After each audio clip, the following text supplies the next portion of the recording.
All right, y'all, what's going on, man? Machiavelli Mills TV, what's shaking, what's popping, y'all? So, a few of my subscribers have asked me to address Scottie Pippen. Scottie just did an interview. I forgot what podcast he was on. I should have wrote it down. But he was on a podcast and he was talking about his relationship with Michael Jordan and his view on LeBron James and so on and so forth. And a lot of people know that I'm a big LeBron James fan, and Scottie has, as of recently, he's been downplaying LeBron James in his career a lot, right? He's been downplaying LeBron a lot, and but he's been downplaying Michael Jordan as well. And then in this same interview that I'm seeing, he bigging Michael Jordan up in one respect, and then downplaying him in the next sentence. It's like he all over the place. Scottie be hot and cold. A few years ago, Scottie was saying that LeBron James was just as good as Michael Jordan. He's up there with Michael, or LeBron is the best all-around player he ever seen.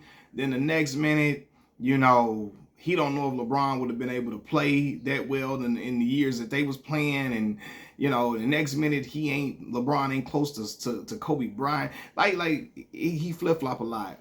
And my response to that is, man, Scottie, he needs counseling, man. And I'm not trying to be funny when I say that. Scottie going through something. That's why I don't even really, I really haven't really been saying much about what Scottie been on for the past few years, because I recognize that brother's hurt in a lot of ways. One, the brother lost his son. I think, did he lose his son shortly before The Last Dance came out, or around the time The Last Dance came out? He lost his son around that time.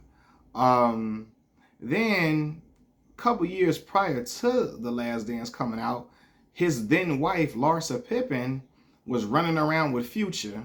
Future blowing kisses under her Instagram pictures. Future making songs, "You'll never ever get your bitch back." All that type of stuff. And talking, I just FJB and some Gucci flip-flops. People thinking he talking about Larsa Pippen at that time.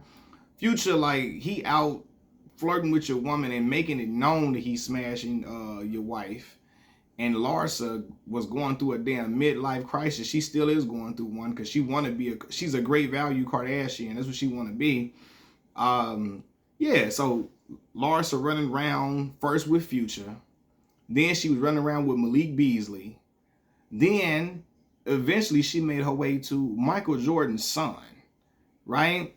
So with all these things going on, Scottie handling the death of his son, his wife just out here just wilding out, being disrespectful, being trifling.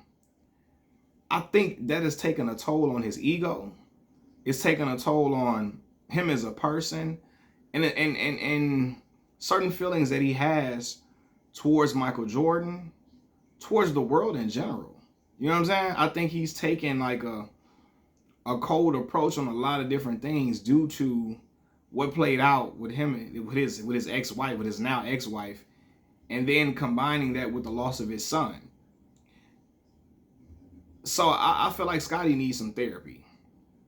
He needs to be in therapy for real, because ain't no telling what that brother going through. I remember when Scottie was trying to reconcile with Larsa. This is before she went on to date Malik Beasley, before she started dating Marcus Jordan. Right? I hope I said the right name. She was dating Michael Jordan's son. But anyway, before that, they officially split. Her and Scottie were trying to reconcile. Scottie is walking with Larsa, and the TMZ reporters are asking Scottie, "What about Future? What about Future?" And Scottie looked and said, "Really? Really, man? Really? Yeah, Scottie, she out here embarrassing you so much that reporters are asking you, what about your wife's relationship or her adulterous affair with another rapper who was an ignorant ass Negro?"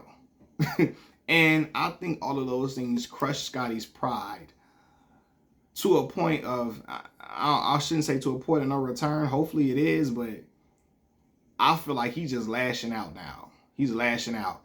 And I think the last straw was Larsa messing with Marcus Jordan, and now he on the vengeance.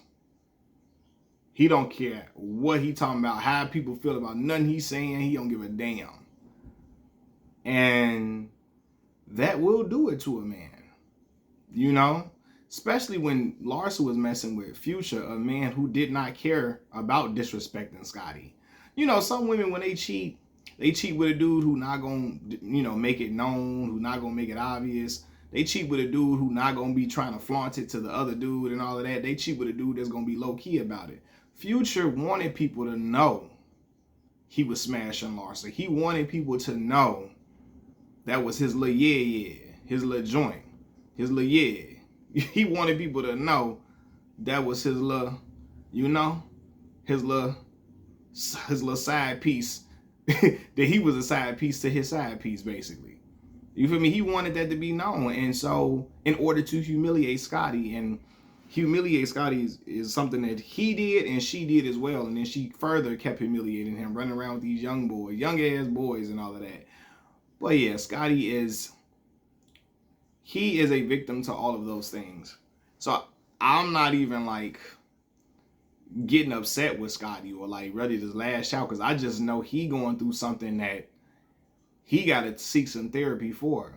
Because I remember when I reported on Larsa and the stuff she was doing, I said, man, I'm glad little Scottie Pippen has been able to stay focused. Little Scottie Pippen Jr., he's been able to stay focused as a basketball player and play great basketball and earn and improve his worth in the league and be a dog on that court.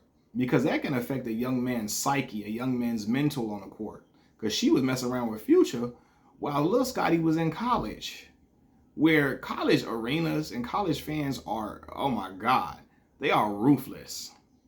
They are like, I'm talking about, they don't care what they say. They hardcore. Ask JJ Redick whenever he went into gyms and arenas. You know what I'm saying? Just imagine the stuff they could have been hollering at Scottie while he's playing at Vanderbilt because of his mama out here wilding out, running around crazy.